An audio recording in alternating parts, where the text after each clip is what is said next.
Magandang umaga, ngayon po ay araw ng Huwebes, December 21, 2023. Update po muli sa lagay ng panahon.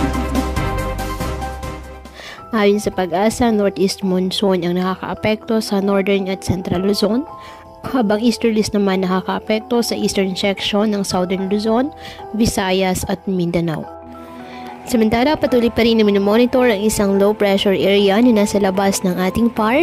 Nakakaapekto pa rin ang trough nito sa ilang bahagi ng ating bansa. Mababa ang tsansa ng nasabing LPA na maging bagyo. Ngayong araw, dahil po sa easterlies at ng trough ng low pressure area, ang Palawan at Bicol region asahan na maulap na kalangitan na may kalat-kalat na pag-ulan at thunderstorms. Ang Cagayan Valley at Cordillera Administrative Region asahan na maulap na kalangitan na may mga pag-ulan dahil po sa amihan. Ang Metro Manila at nalalabing bahagi ng Luzon, bahagyang maulap hanggang sa maulap na kalangitan with isolated light rains dahil pa rin po sa Northeast Monsoon, at ang nalalabing bahagi ng bansa, bahagyang maulap hanggang sa maulap na kalangitan with isolated rain showers or thunderstorms dahil po sa easterlies at localized thunderstorms.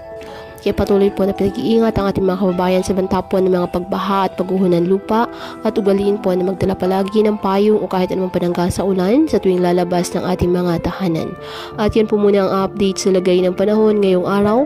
Muli patuloy po tayo na mag-ingat at palaging tandaan, God loves you. Stay safe and God bless.